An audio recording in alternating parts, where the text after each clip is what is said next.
O presidente Bolsonaro está finalizando, sua viagem ao Oriente Médio. Ele está hoje no Catar e quem vai atualizar todas as informações é a Paola Cuenca, que vai conversar conosco agora. Muito bom dia, Paola. Bom dia, Marcelo. Bom dia a todos que estão nos acompanhando. Olha, o presidente Jair Bolsonaro, agora há pouco, participou de uma motociata pelas ruas do Catar. Nessa terça-feira, ele já tinha informado à imprensa que recebeu um convite, ainda não tinha a programação fechada sobre quando aconteceria essa motociata, mas que ele iria participar. E, de fato, ele encontrou um espacinho ali na agenda oficial para conseguir passar pelas ruas do Catar junto com alguns apoiadores. Mas, falando da agenda oficial, Bolsonaro começou desde a manhã de hoje, que para a gente ainda era madrugada, mas lá no Catar já era manhã, com alguns encontros oficiais. Ele deixou o Reino do Bahrein nessa manhã, seguiu viagem, chegou a Doha, a capital do Catar, e algumas horas depois dessa chegada, ele se encontrou com o emir do Catar, que é o Tamim bin Hamad Al Thani.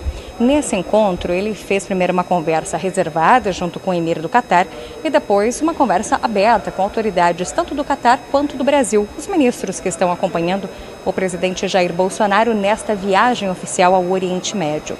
Nesta ocasião, Bolsonaro entregou também um grande colar da Ordem do Cruzeiro do Sul para o emir do Catar, como ele já havia feito com o príncipe herdeiro de Abu Dhabi, o emir de Abu Dhabi e também o emir de Dubai.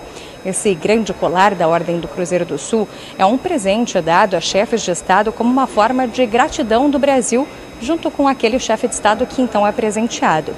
Bolsonaro agora deve estar participando, pela agenda oficial, ele deve estar se movendo para fazer uma visita ao estádio Lusail, que é um dos estádios que vai sediar a Copa do Mundo de Futebol de 2022, que vai acontecer, claro, no Catar. Depois dessa agenda, Bolsonaro ainda tem um jantar com empresários, que vai acontecer às 7h30 da noite do Catar, que aqui para a gente vai ser por volta de 12h30. Esse jantar com empresários, Bolsonaro deve ter de novo uma fala, um discurso a ser transmitido, em que ele deve, mais uma vez, solicitar aos investidores árabes que conheçam os projetos do Brasil, que confiem na economia brasileira para então também colocar ali seus recursos nos investimentos brasileiros. A viagem toda para o Oriente Médio se baseia nisso. Bolsonaro está chegando ao fim essa viagem dele feita aos países da região do Golfo Pérsico. Amanhã, às 10 horas da manhã do Catar, o que para a gente vai ser 3 horas da madrugada, Bolsonaro e sua comitiva retornam aqui para Brasília. Agora, Paola, ontem nós tivemos lá no Bahrein, como você disse, toda a agenda no presidente no Oriente Médio, fechando agora no Catar, mas muita repercussão em relação a esse possível aumento ao funcionalismo público federal.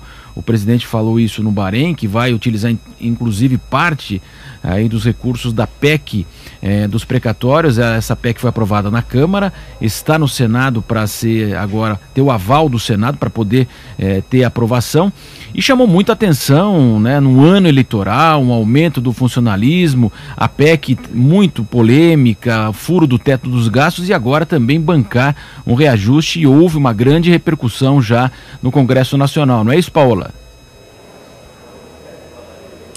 Sim, nos bastidores se fala que até membros do próprio governo ali da parte econômica do Ministério da Economia se preocupam com essa fala do presidente Jair Bolsonaro, porque a PEC dos precatórios, ela abriria um espaço no orçamento de 90 bilhões de reais.